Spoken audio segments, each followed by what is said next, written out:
Hi everyone, this is Jeff. And this is Russ.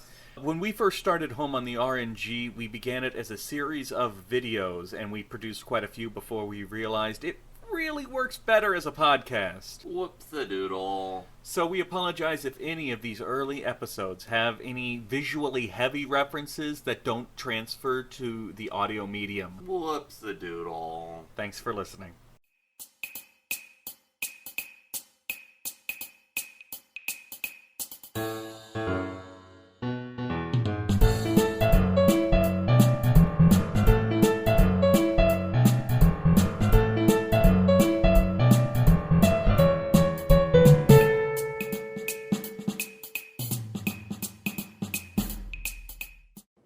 Hello, welcome to what is essentially episode 0 of Home on the RNG. We wanted to take this opportunity to explain to you what the show is, how it's going to work, and who the hell we are. So, I'm Jeff. And I'm Russ. You can tell by the casual, relaxed way we introduced ourselves, we are totally ready for this. Yes, definitely. Russ and I have been looking for a long time, actually, to try and figure out a way to make a project out of our love of JRPGs. My extreme love of JRPGs. Although I wouldn't say this series is going to be exclusively... There may be some regular RPGs in the show at some point. It could happen. But finally I hit upon this, where Russ and I are going to play through an entire JRPG separately, independent from each other, and then come together and discuss all the elements of it. A talk show about JRPGs. How exciting is that, right? Very exciting. I've played basically all of them. So, at least all of them from the NES, Super NES era. I've played significantly less than that. JRPGs were never really a full passion of mine, but as I've gotten older, I've come to enjoy them more and more.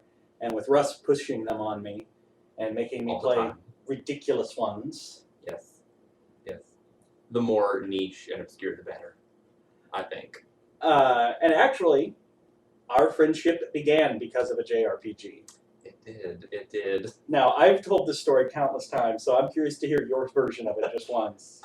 Seeing you playing Earthbound during a course that we were taking in college, and I just happened to look over. We'd been chatting a little bit, and then I looked over, and there you were, and you had Earthbound pulled up, and I just thought, oh my god, I found a soulmate. And a bond was forged that could never be broken. Believe me, we've tried. Yeah, Earthbound is by far one of my favorite games. I'm one of those people. And Russ is too. Me too, yeah. Definitely. So our friendship began over JRPGs. Very much. And this, I've realized there was a lot of JRPGs I had never touched, I had never played. And this was a good excuse to play them. Now, Russ has played, like he said, all of them, pretty much. And I haven't played many of them. So this project, this series, became a really good excuse for me to be able to play through and play stuff I'd never seen before. And me to just relive everything, because I would probably be playing all the games anyway. So now you have a reason. Exactly. For the time being, and this isn't stuck like this, but for the time being, we're dealing with NES, SNES, and we can do Game Boy, Game Boy Advance. We're limited by what I can capture footage for effectively. I can capture footage for nothing. Hopefully with some upgrades to my computer, soon we'll be able to do PlayStation 1 as well. So that'll open up some possibilities. But also for a little while here, I want to start with the first game in each series. So I don't know, we're not going to be stuck with that eventually. Like, we don't have to, if we ever do review, say, Final Fantasy VIII, we don't have to have review 1, 2, 3, 4, 5, 6, 7, and then 8 in that order. I think after a while we'll start jumping around where we please. Definitely with the Final Fantasies, that would be... I'm not sure I want to do 2 ever again. No, me neither, no. 3 maybe. 3 was good, yes. 2 is the only one that I have never beaten. 2, 8. Except the online ones. 12. I've never played the online ones. But 2 is the only other numbered main series I've never finished. So now you know a little bit about who we are. We're just a wacky couple of guys. I wanted to talk briefly about, because we're not just going to sit here and freewheel it. We actually have a format. You can't read it from there, which is good. But so when we start off each game, we're going to discuss our personal history with the game.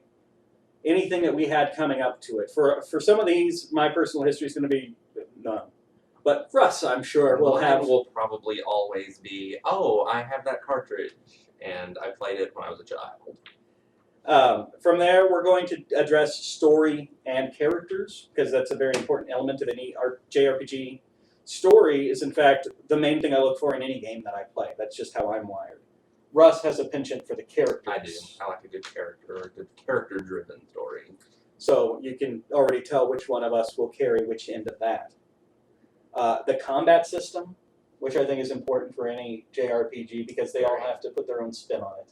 That's another thing that can definitely make or break a good game for me. Gotta have good combat.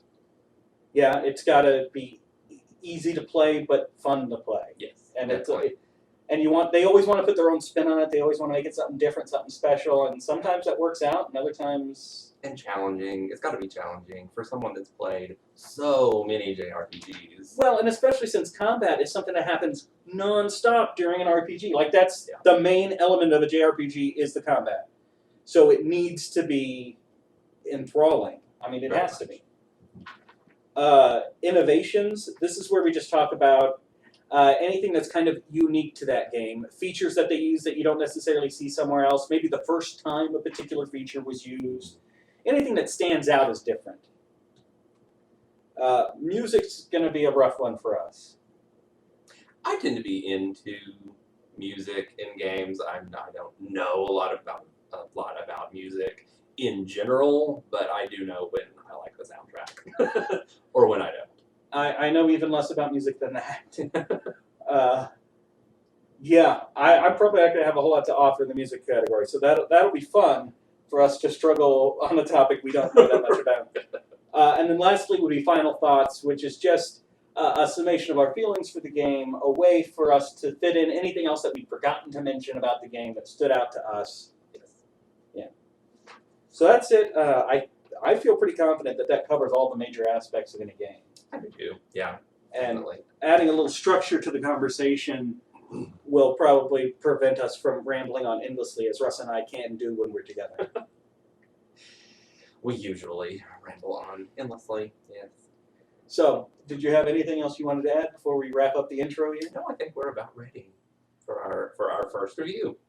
All right, so the next time you guys see us together, we will be reviewing the Game Boy game Great Greed, yes. which you've never heard of and never will again after we review it. Unless you're me, and then you heard about it when you were about 10 and you still own the original cartridge. So. I can't believe I found somebody else who'd ever heard of this game. Yeah. That, if nothing else, made this project a necessity. Mm-hmm. So, we'll see you guys next time. Home on the RNG is a presentation of Mad Centaur Productions. You can find Jeff on youtube.com/Centaur Productions or on Twitter @JeffCentaur. You can find Russ on Twitter @RussMac25. Thank you for listening, and remember, it's dangerous to go alone. Take this podcast with you. As soon as Russ figures out how to sit down, that's not how a couch works, Russ. What have I saddled myself with? All right. How did you not know this was going to happen?